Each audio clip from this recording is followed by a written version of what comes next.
friends, my name is Victoria and welcome back to another video. Why am I recording in the hottest room of my house?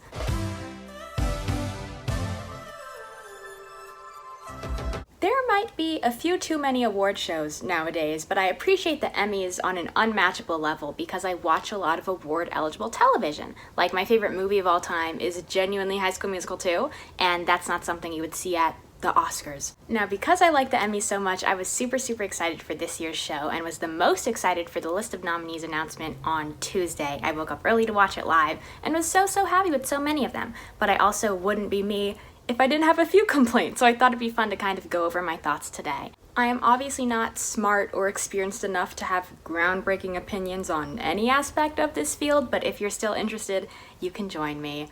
Let's go. So I walked into this nomination announcement with two main hopes, and one of them came true, which was that WandaVision would have a hecking field day. I could not begin to explain how much this show means to me. Like, every Friday when a new episode came out was a genuine spiritual experience. It was so well done, so I was overjoyed to see them end up with 23 nominations. There are so many that I genuinely think they're deserving of, including Outstanding Music and Lyrics for Agatha All Along, but the ones I wanted to focus on today are the acting ones because I am obsessed with every performance in this show. Elizabeth Olsen was nominated for Outstanding Lead Actress in a Limited Series, and yes, she was outstanding indeed. My favorite part of this show was looking at her. She was mesmerizing, and she captured the wide variety of tones in this show in a flawless manner.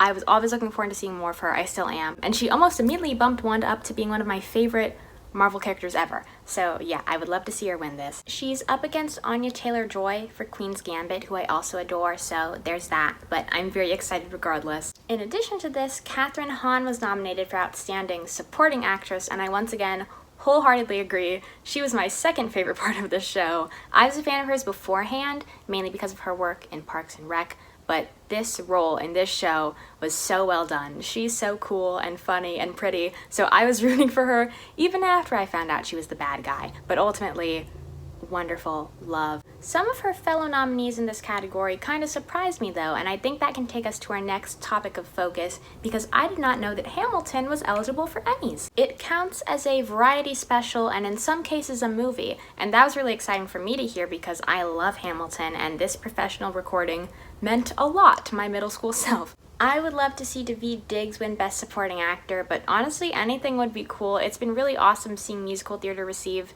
this kind of different form of recognition in the past year, so I'm excited. Now, Hamilton was not the only nominee I was surprised to see on Tuesday though, and I'm so stoked to talk about this next one.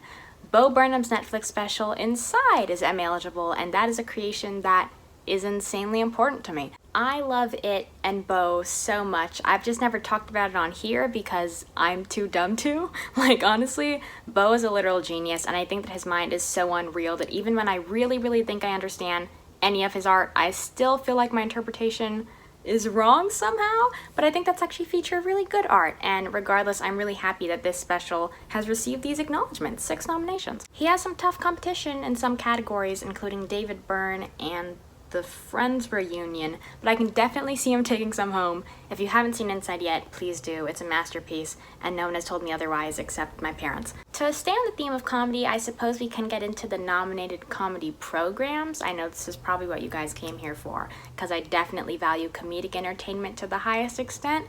I genuinely feel like it's maybe the most important aspect of my life right now, which is why I'm really happy to announce that I have not seen any of them. I have not seen a single one of the nominees for Outstanding Comedy Series. Now, it's not that I don't want to, it's just that I don't want to right now. Like, I think there are shows I can watch before I get around to Emily in Paris. I'm so sorry. But I'll be up to date soon, I swear. I know that Drew Gooden really likes Pen 15, and I hang on to his every word, so I'm sure that's correct. And I also know that Ted Lasso is huge right now. I just don't have Apple TV currently. I think Jason Sudeikis is super funny, and I'm sure the hype is valid. Luckily, I have seen some comedies nominated in other categories, including, obviously, Saturday Night Live. If you haven't seen, I already did a video discussing my thoughts on just this season, so I'm not going to go on forever about this, but there are a few things I wanted to discuss. For starters, oh my god, Bowen Yang. Bowen is the first featured player to be nominated for an Emmy, and I could not be happier. I think he's so funny. He's the future of the show. This is the best thing ever, and I really hope he wins. Keenan, Kate, 80, and Cecily also all received nominations, and I'm still not sure who's leaving the show, but I think that would be a really sweet send-off if it is any of them. And then lastly, as per usual, a few hosts were nominated for Outstanding Guest Actor, and I'm annoying, so I'm going to complain about it. As you may recall, I believe that Regé-Jean Page and Carey Mulligan gave us some of the best episodes of the season. I was heartbroken to see they were not included. I also wasn't terribly impressed by Daniel Kaluuya's or Maya Rudolph's episode, so I was kind of surprised to see that they were nominated, but they weren't terrible either, so I'd be happy to see them win those. I was most excited about Dan Levy's nomination because I thought he did an amazing job when he hosted, and it'd be really cool to see him take that. Anywho, we can proceed. Okay, so earlier today I told you that I had two main hopes going into this Emmy nomination thing, and that one of them came true, which was WandaVision getting a lot of them, but I never told you what the failed one was. You see, a couple months ago, I was reading a list of Emmy nomination predictions because I'm far too into this, and something stood out to me. Someone thought that Danny Pudi would receive a nomination for Best Supporting Actor because of his role as Brad Bakshi in Mythic Quest, and I was so excited.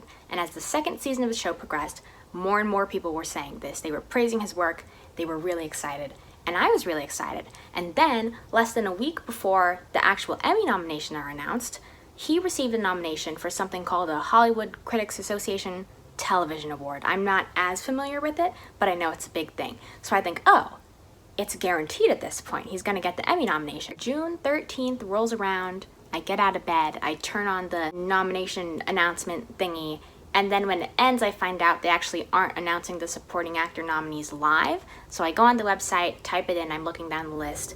I don't see it yet, but I know it's coming, and I'm super excited. But the crazy thing is I finished the list, and it's still not there.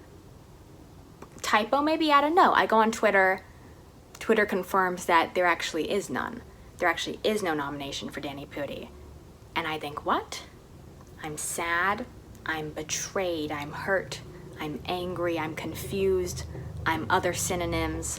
And I go on Discord, I change my status to no Emmy for Danny Pudi, sad face. And then I cry. I cry. You know, I'm over it now, but the shock still remains. I get that Mythic Quest maybe isn't the most popular show, and Danny probably isn't the most popular guy, but how he has gone this long without receiving the recognition he deserves is beyond me. I'm still appalled by the fact that he didn't receive a nomination when he was Abed in Community. I actually own a sweater that says that, and I have a cool story I should tell later. But my point here is, this is insane, and it can't go on much longer. If this man is still awardless, 365 days from now, I'm gonna intervene.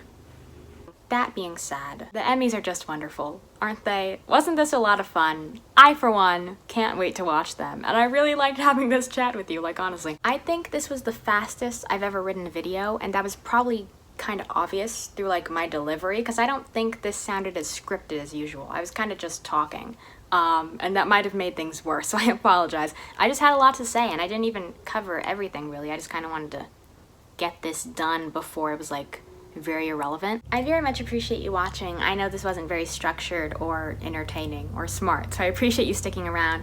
If there's anything you'd like to continue discussing, you can leave a comment. You're also free to like or subscribe. Otherwise, I think I'm done here. If you stick around for after that little song at the end plays, I'll tell you the story of my Danny Pudi sweater. But otherwise, yeah, thank you again, and I will be seeing you. Bye!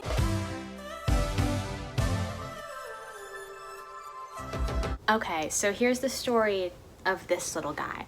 Basically, a couple months ago for my birthday, I really wanted a custom article of clothing because I think I have a lot of opinions that you can't typically find on like a shirt. So I thought it'd be fun if I got a sweater that said Danny Pudi deserved an Emmy for his work as Abed in Community or like something to that effect. So I went on this website called Custom Ink and I put the line and I put a little picture of Abed and I thought, this is just wonderful. I'm gonna be the talk of the town. I ordered it, I was excited. But then like a day or two later, I got an email from the place I bought it from, Custom Ink, and they were like, oh, that photo that you used, it's property of NBC and we can't produce it. And I was like, oh, I'm so stupid, obviously. That's totally fine. You can get rid of the photo. You can just leave the line. And then I got another email and they were like, oh, Ashley, we like can't be tied to that line. Like they can't have opinions on television, I guess. I don't know. So they said that you have to like personalize it. So make it say Victoria thinks that Danny Pudi blah, blah, blah. And I was like, that's an interesting choice, but I also kind of like it. And so I did it. I spent about $40 on a sweater that says, Victoria thinks Danny Pudi deserved an Emmy for his work on Community. Sometimes I think, why? Why was that a choice that I made? But I also think it's the best thing I own, actually. It's like ironically funny, but unironically true. Like, I stand by what I said, and I want to go out in public and wear it and have people know that I'm right. So yeah.